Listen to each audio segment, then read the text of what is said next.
Hey everyone, it's White Cross, and you have joined me for Stacking Mexican Silver Volume 5, White Cross's Choice. I wanted to make kind of an addendum to the entire Stacking Mexican Silver video series and give you my 5 top choices out of that entire array of Spanish colonial to modern Mexican pieces, so that's what this video is going to be about. If you are new to this channel, I appreciate you spending some time with me here today. If you are one of my returning subscribers, you're a glutton for punishment. I know that I harp on these Mexican pieces a lot. Trust me, I love American silver, I love silver bullion, I love vintage silver bars, but there's something very exciting about this Mexican silver stacks, and I hope that I'm able to share some of that interest and enthusiasm with you. I like to begin each of my videos with a simple disclaimer, and that is I'm not a financial advisor. I'm not trying to offer you any kind of financial advice. I'm simply trying to share some of my experience having bought and sold precious metals and rare coins for the last 30 or 40 years. And I also usually begin each of the videos with a concept or two that we can work back into the subject that we're studying in this video. I'm not really going to do that in this video. I wanted this to be kind of a short and sweet addendum, an appendix to that entire series, just to give you my 5 favorite pieces of Mexican silver to stack and compare notes. Take a look and see if you agree with these, if there are other pieces from the series that you think warrant a little bit more interest. I'd love to hear your thoughts about that as well. So let's jump right into it. Spanish 8 reales. These pieces have to be where you start because this really started it all. And remember that these Spanish 8 reale pieces were a game changer. This was really the first global currency because these weren't just from Europe and Spain, and they weren't just in America, in Central and South America and North America where we are. These really circulated all over the globe, all the way to China and the Orient, across both oceans. This was really the first global currency. And that's one of the reasons why I like these pieces. Also because the significant tie-in to American silver coinage. These pieces legal tender in the United States of America all the way up until 1857. But as we've mentioned before, there were some very serious crushes with coins not being available during periods of time like the American Civil War. So these pieces were coveted and hoarded and exchanged during that period of time too. So really all the way up almost until the late 1800s in the United States of America. So I love these pieces for their history. I love these pieces because they are what American silver coinage is based on. Remember, Alexander Hamilton, when deciding what our silver dollars were going to look like, took handfuls of these circulated 8 reales from our colonial period, and he assayed them and he weighed them, those circulated pieces. And that is what we based our American silver dollars on, was the assayed and weight of these circulated 8 reales. So I love them because they're iconic. I love them because they're important. I love them because they're historic. I love them because their purity, 0.8960, is really close to that 90% that we have been familiar with in our coinage for 150 years. The actual silver weight on these Spanish colonial 8 reales, they are 0.779 of a troy ounce. Compare that to an American silver dollar, 0.77344. So in terms of purity and in terms of weight, they are virtually identical to an American silver dollar in purity. And let me give you White Cross's tips if you decide that these are something you want to include, maybe not so much in a stack, but in part of your collection. It's hard to stack these, and big props to anybody who's got the kind of deep pockets that has rolls and rolls of these. Not me. What you see here is essentially what I have in this series. So the tips for these. This is the only time you'll probably ever hear me say this. Again, my history going back 40 years, almost 50 years now with coins, is that the most authentic, the less cleaned, the less damaged pieces, those are the pieces that I look for. But with the 8 reale pieces, especially these Spanish colonial pieces, I don't care. I don't care if these pieces are cleaned. I don't care if these pieces have a hole all the way through them like this one does. I don't care if these pieces have corrosion and they've got chop marks in them like this piece. Again, those chop marks made into the surface of the coin by Chinese merchants in the 17 and 1800s. I don't want something that is so badly damaged that it's virtually destroyed. But if you've got a piece that is authentic, that shows wear, that shows that it's been around, you can see that kind of X etched into the surface there. That doesn't bother me. This one, some rim damage there. It's got some corrosion here. We would call that environmental damage. It probably won't come off. I don't care. I like that on these pieces.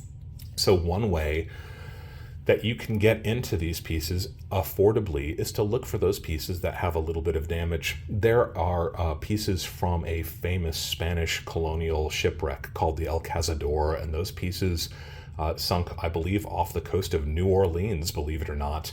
A lot of historians think that if that ship hadn't sunk, Spain would have retained control over a lot of its colonies in the Americas. And because of that shipwreck, Spain had no funds with which to continue to fight off the French and the English and the Americans.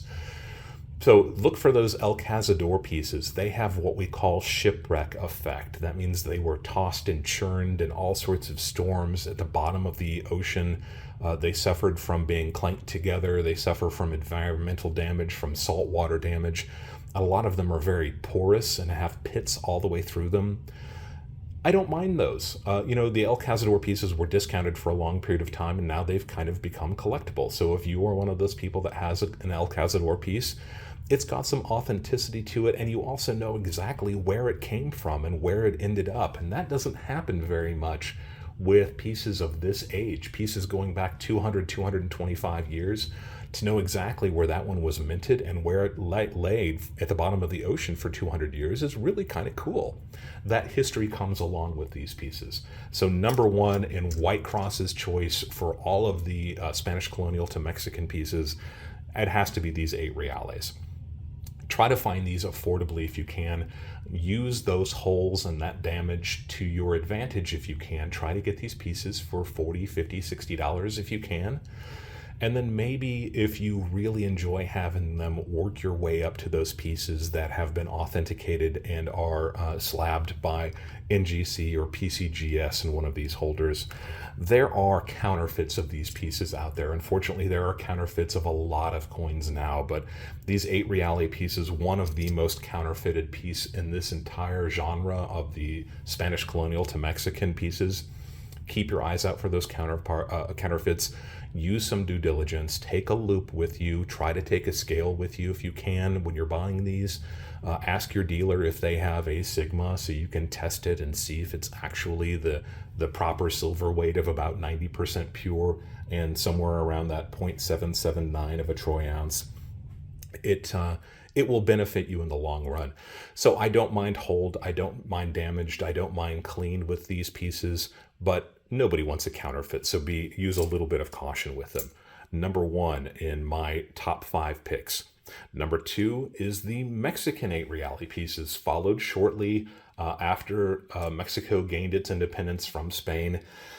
They are relatively cheap. And in my experience, when Morgan dollars get very hot, and again, coins kind of ebb and flow in terms of popularity and price, when those Morgan dollars seem to get hot, these 8 reale pieces seem to often kind of lower in price. So keep your eyes out for that.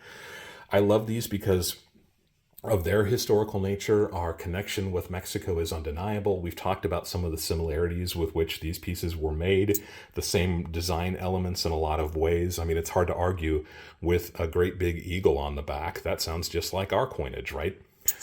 In America. So I love the close connection to the United States with these pieces. They are slightly more pure, at least they're supposed to be, than the Spanish colonial 8 reale pieces. The purity at 0.9030, and believe me, it's hard to get much closer to the 900 silver of our American silver pieces, 0.90 compared to 0.903. And that's what these Mexican pieces are, or at least they are supposed to be.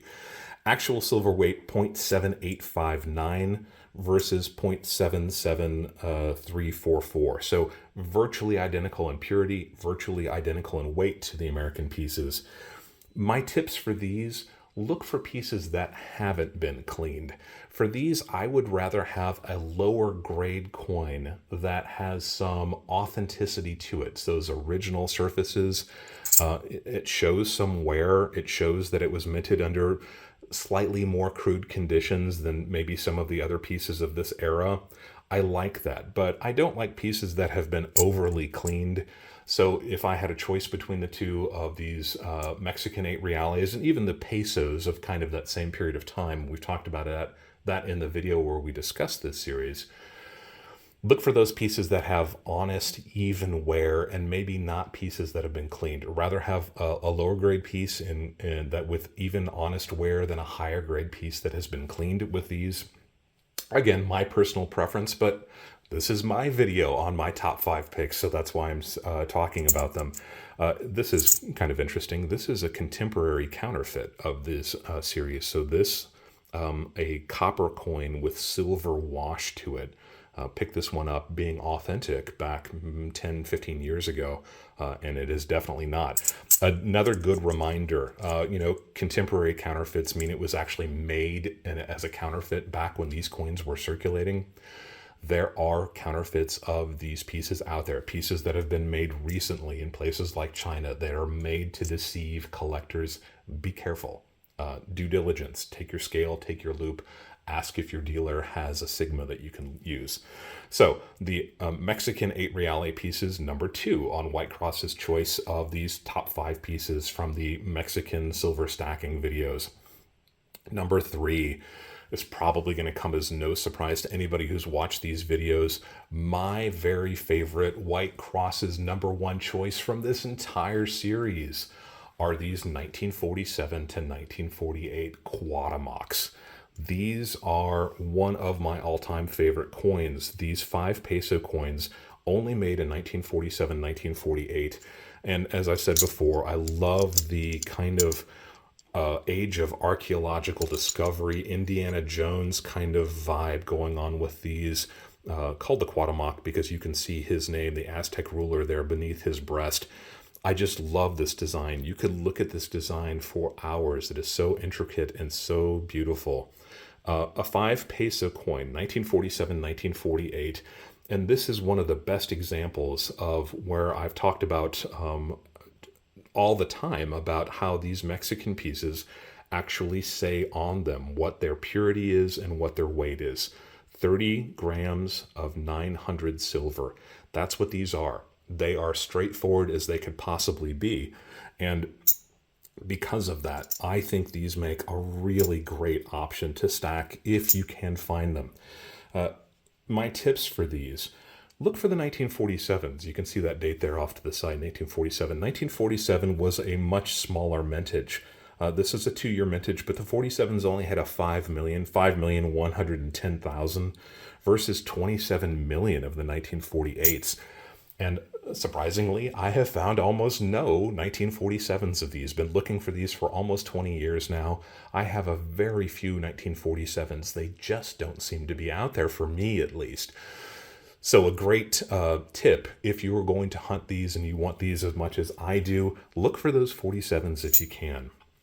A quick comparison with the American silver dollar. So 30 grams of 900 silver, the actual silver weight 0.8681 of a troy ounce versus the American silver dollar at 0.7734 of a troy ounce. So these are the same purity, but much larger size and weight than American silver dollars. And remember, America was not making silver coins after 1935. We really pretty much stopped doing that. So these are fantastic choice if you want those mid-century, mid-20th century pieces. A 2-year type, a relatively small mintage. Look for pieces in this series that are AUBU. So look for pieces that have that cartwheel luster to them. You see those spokes going all the way around the outside as I move this in the light. That's good indication that these have not been cleaned. I don't like heavily cleaned versions of these, and you do find these circulated sometimes. I don't care much for the heavily circulated pieces. I wouldn't go below maybe an AU 50 on these, and I really honestly try to get these uncirculated, even if they're a lower grade uncirculated. The circulated versions seem to take on kind of a gummy gray metal look to them, and they're just not as attractive to me as those pieces that really have that pop of that sparkle of the cartwheel luster from those high AU, low BU examples. Get uncirculated examples if you can. Don't stop at BU 60 or 62. Go ahead and get them in 65 or 67 if you can get them from your dealer cheaply. But most of the time you're looking at 62, 63s, somewhere in there. That's what I'd like to see. Look for those 47s. Look for a low premium. If silver is $20 an ounce and these at 0.86, 81 of a troy ounce, they should be selling somewhere in that $20 range. Of course they're not, but try to get them with a low premium. See if you can pick them up for $25 or $30 a piece. If you can, I would back the truck up and get these all day long. I love these. My very favorite. White Cross is #1 choice from the entire stacking Mexican silver genre. Moving right along, we go to number 4, and it should be no surprise again that I like the Onzas. Now, I love the 1949, and remember that was kind of a one-year type for the Onzas, but I like the 78s, the 79s, and the 80s too. These, I've spoken about these at length. A full troy ounce of pure silver in the form of a heavier than a troy ounce, 92.5% silver coin. Really the first honest full troy ounce weighted coin ever offered to almost any buyer in the world. And as we've talked about many, many times before, they have the weight in troy ounces, they have the weight in grams also, and they show the purity there up here in the top part of the scale, 0.925. So you've got the weight troy ounces, the weight in grams, and the weight, the purity rather, in 0.925 there. It's a beautiful coin. It's a big coin. I've talked before about how these are one of, if not the very largest ounce silver coins on the market. Because they are 925 pure silver, they necessarily are going to be larger than pretty much any other 1 troy ounce coin out there that is 999 silver. And you can see how big these are compared to the Libertad. I like these pieces. Look for, if you're going to be getting them, the 1949s. They only made 1 million of them.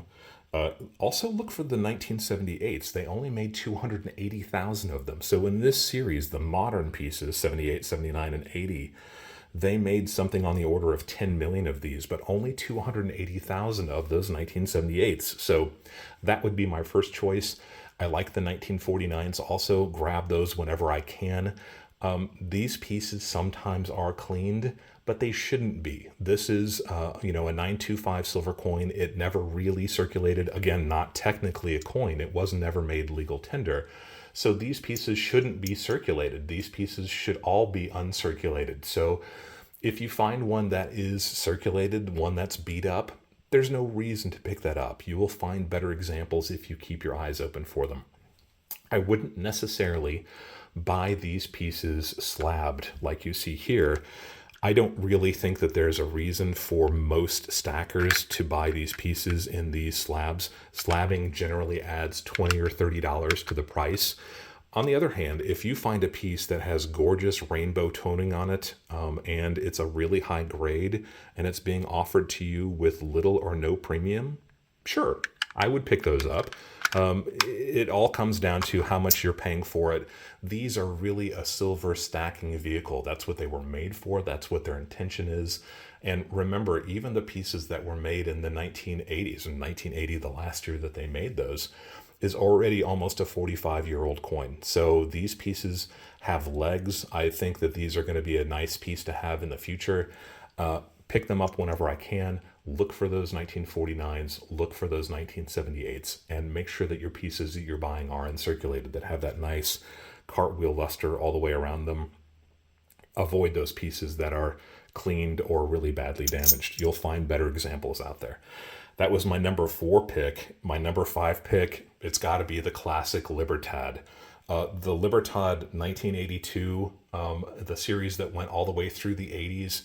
I like this classic version of the Libertad. I've talked before about how the modern version, the three-quarter image of Liberty there, just doesn't do it for me. I also don't like the size of those. Remember, these are 36 millimeter, the newer version's 40 millimeters. I like the chunkiness that these have, the fact that these are a small, thick coin. I think Mexico got it right when they did that. I wish they'd kind of left it that way. So these classic pieces, some of these made in higher numbers than the more modern pieces. Those more modern pieces sometimes have very minuscule mintages, and I get that. If you are after those lower mintage pieces, and that means a lot to you, sure. Again, stacking precious metals should always be kind of a personal journey. To me, this is what you feel like you want to do. Nobody should tell you what to do. These are my picks, and that's why I like the classics so much. If you can find them in an original shotgun roll and there's not a crazy premium on them, sure, absolutely pick those up. Those have nowhere to go but up because there are fewer and fewer of those still out there. But I like just the classic pieces. I look for the kind of 82 to 85 mintage. Those are the ones that I like, the 1982, 1985, somewhere in those early years. Again, not a circulating issue. So there's really no reason that you should have these that are badly damaged, that are badly circulated. Buy those pieces that have that sparkle, that have that cartwheel luster. There's no reason to buy a piece that is dull looking, that has been a pocket piece or something that is ex-jewelry. You can find these pieces in uncirculated condition. And unfortunately, the premiums of these have gotten ridiculous over the last several years with, upwards of double what their silver value is, sometimes even more. Silver is trading at $20 an ounce. Sometimes you'll find these Libertads at $40, $45, $50 an ounce, sometimes even more than that. I got to think that that's probably going to come down in price at some time pretty soon. And there are indications that that's already starting to happen. Look for those pieces that have the lower premiums. There are counterfeits of the Onzas and the Libertads out there. Be careful. I don't think they're quite as prevalent as they are for some of these earlier pieces, but always use that due diligence. Always take a loop with you, take a few extra moments. Don't buy something that's counterfeit. It's going to be nothing but a disappointment and a heartbreak for you in the future. I notice a lot of these pieces with artificial toning, and we don't talk about that. We haven't discussed it very much because we haven't really been deep into numismatics in this series, but a natural toned coin, especially if you're talking about the Libertads, sometimes will have beautiful rainbow. In this example, we talked before about these pieces exhibiting some kind of a strawberry peach color to it, champagne color. I think that's really attractive. That's natural toning, and these pieces can tone beautifully naturally. Sometimes they have gorgeous rainbow tone. But if you're seeking for those rainbow toned pieces, I urge you to get pieces that have been slabbed by PCGS or NGC, because there are so many people out there that are making artificially toned pieces of these coins. It's very easy to do. They stick out like a sore thumb if you are familiar with coins and toning, but for people who are novices in numismatics, especially people that are starting to bridge that gap between stacking and collecting, they can be something that can easily fool you. So if you're really chasing after those tone pieces, and there are beautiful examples out there that are naturally toned, get a piece that's slabbed by NGC or PCGS. Spend the extra dollars.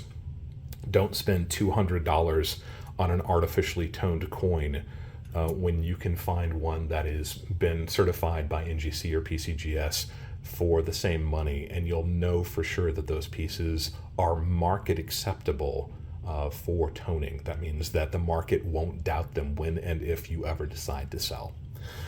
White Cross's 5 top picks for stacking Mexican silver: Spanish 8 reales, Mexican 8 reales, the 1947-1948 Cuauhtémoc 5 pesos, the 1949, 1978, 79, and 80 onzas, and the earlier versions of the Libertads. My top 5 picks. Let me know your thoughts. Let me know if you are in agreement. Are there other coins in this series that you wish I had included? Are there other pieces that you enjoy stacking yourself even more? Or do you find that these are probably pretty good choices too? leave a comment down below. And if you have other pieces and you'd like to discuss it, leave a comment down below and we can chat about that a little bit. If you have any suggestions of any other pieces that we did not cover at length in the Stacking Mexican Silver series, leave a message down below and I'll see if I can address that. Maybe we'll have an addendum or an appendix part B also. And as always, thank you for allowing me to be a part of your journey as you go deeper into the world of physical precious metals.